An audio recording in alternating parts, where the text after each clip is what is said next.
Good evening, everyone. On behalf of TaskMed, I would like to welcome you all to Medcast, Insights into Healthcare, a learning initiative by TaskMed.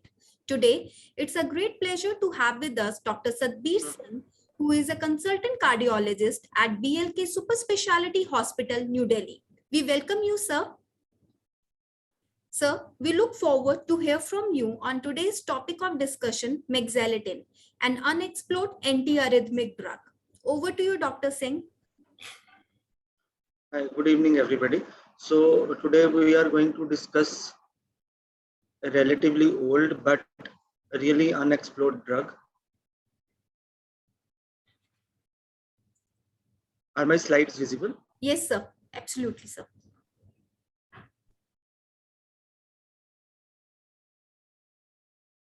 So this drug is Mexalidine, which is a class 1A group of drug. We listen about this drug right from our second year of MBBS, but never come across this drug because this was not available.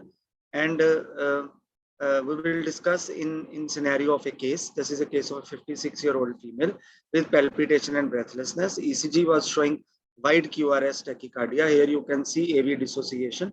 Hence, it is by definition, this is a ventricular tachycardia, monomorphic ventricular tachycardia, and there are no associated comorbidities. So, as we all do in our practice, that we started amiodarone in this patient and it reverted to normal sinus rhythm. But as the amiodarone has been continued, this patient has been diagnosed as dilated cardiomyopathy, LV dysfunction, cardiac MRI showed EF of 30%, and there is a biventricular inflammatory cardiomyopathy with extensive fibrosis, which is suggestive of very viral etiology. And we are seeing this type of scenario very commonly in post-COVID and during acute COVID illness. We see this very commonly in dengue fever also. And the patient, we started this patient on standard heart failure treatment, which includes beta blocker and antiarrhythmic drug amiodarone. Again, the patient had similar episode of this tachycardia again. And again, this time the wide QRS tachycardia. Now, initially it was LBB type of morphology, as you can see here, and now it is RBB type of morphology. So this is a polymorphic type of thing, means that inflammation is ongoing. Usually the polymorphic things, the various morphologies, they happen not during scar, they happen usually during patients having viral myocarditis and in patients with the patients on antiarrhythmic drugs. So if we see the baseline ECG after reversion with amiodarone, this has not reverted. This time lignocaine was given and patient has reverted to normal sinus rhythm. This is the baseline ECG second time, and now you can see there is a prolonged QRS. So polymorphic, the various morphologies of the ventricular tachycardia with prolonged QT, likely because of amiodarone. Now the amiodarone cannot be used anymore because this will lead to torsades and much worse form of VT, and the amiodarone has to be stopped. So this patient was started on with the support of ventricular overdrive pacing despite of recurrent slow VT and thoracic epidural anesthesia, which again failed. So in view of multiple morphologies and in this particular case, minimally invasive bilateral thoracic sympathectomy was also tried, and again the patient required VT shocks, and then the Mexalidine was added. Mexalidine is the drug which is, you can say, is an oral lignocaine. It has properties similar as that of lignocaine, and it is very good. And after starting Mexalidine, the patient had no VT for 48 hours, and then patient was inserted on dual chamber AICD insertion. So particularly in VT storms in which prolonged QRS, which are not responding to the standard therapies, or amiodarone, Mexalidine should be used. So what if the definition of a VT storm is that two or more hemodynamically stable VTs within 24 hours, VT requiring soon after termination another VT, recurring after immediately within 5 minutes is again considered as a VT storm. The definition is not comprehensive as it fails to account for VT that is slower than the programmed detection of ICD and VT that fails to terminate with appropriate ICD therapy and remain undetected by the patient. So in patients with vulnerable anatomical substrate and in whom there is a structural heart disease or scarring after MI. There is a triggering events or scar which can PVC, which can or electrolyte imbalance can lead to VT or electrical storm. So ventricular tachycardias, they are monomorphic, they are polymorphic, torsades or bidirectional VTs. So monomorphic VTs can be non-sustained, sustained, incessant or VT storm. So in CAD, the most common etiology of ventricular tachycardia is the structural heart disease, which leads to VT. So in a patient of structural heart of a patient of a VT, the prior patient's history, the symptoms, the non-cardiac disorders that may affect the heart like syncope, family history, the physical examination, 12-lead ECG for the QTC, and ECG monitoring is very important. And in these patients, the VT, we have to classify VT, whether it is a narrow QRS VT or it's a wide QRS VT, and whether it's an ischemic VT or a non-ischemic VT.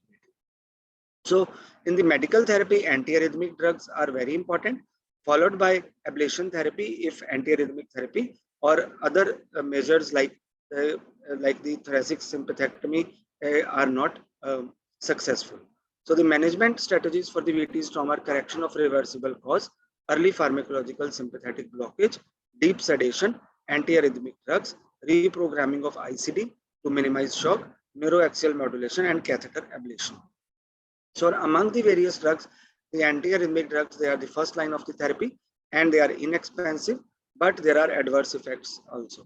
The mexiletine, which is a class 1B drug, which can be used in post-MI patients and idiopathic arrhythmic VTs, and it can be used in these particular patients. The amiodarone, which we used in our first case, in our first episode of this, but later on it led to failure of the therapy and later on led to QTC prolongation.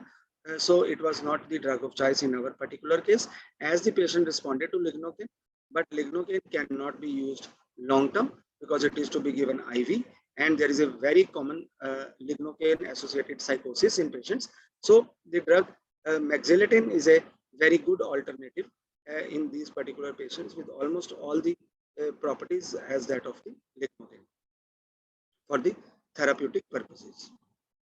So US FDA approved the treatment of ventricular arrhythmia for mexiletine, and DCGI also has approved for ventricular arrhythmia and ectopic beats that found after MI and in ischemic heart disease, and for arrhythmias induced by drugs as in our case, and in idiopathic arrhythmic beats. So mexiletine is among the recommended antiarrhythmic drugs in patients for symptomatic non-sustained VT on adequately dosed beta blockers and non-dihydropyridine calcium channel antagonists, and is among the recommended antiarrhythmic drug for patients with structural heart disease and recurrent VTs in patients with ICD and in which already the ablation has been done.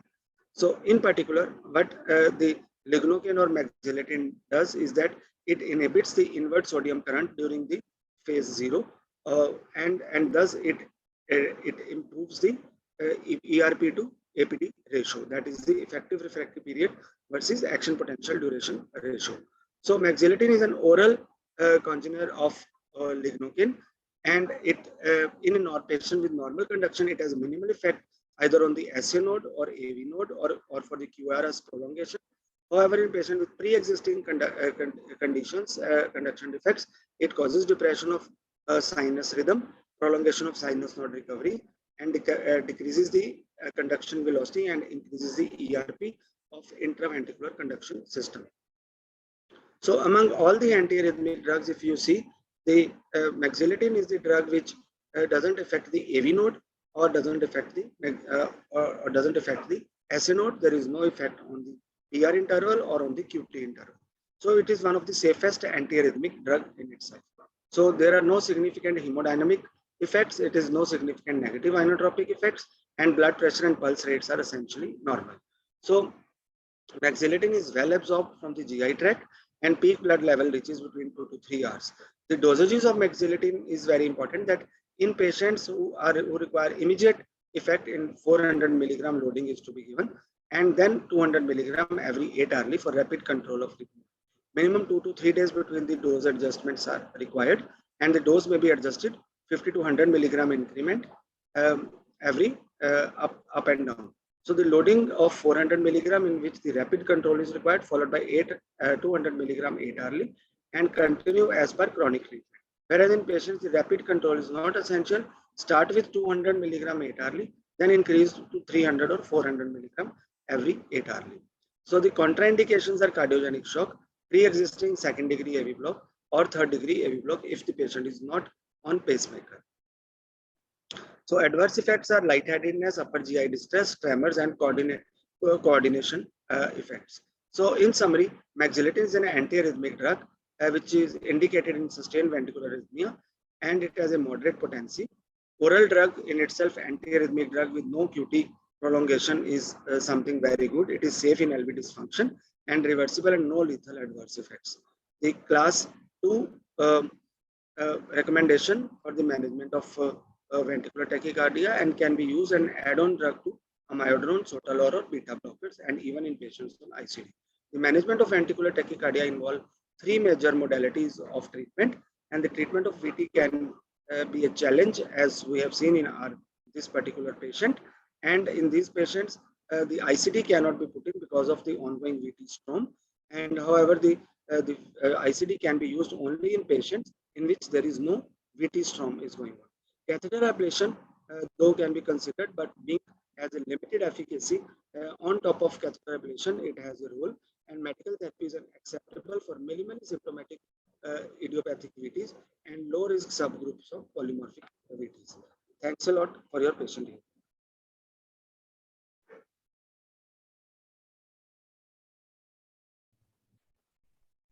I just want to request all the attendees, if in case they want to ask any question, kindly write down onto the chat box.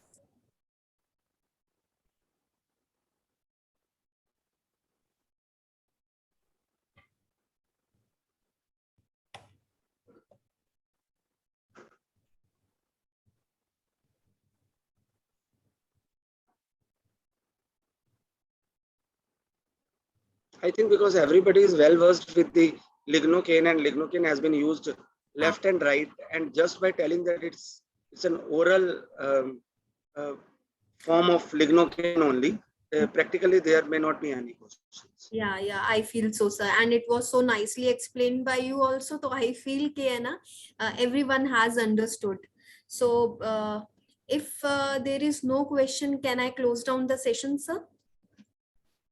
Yeah, sure. Okay, right.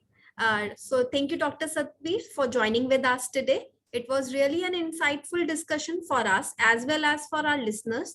I would also like to thank all the doctors for being with us and for their active participation during the session. Thank you, doctors, and have a nice day. Thank you, sir. Thank you. Thank you.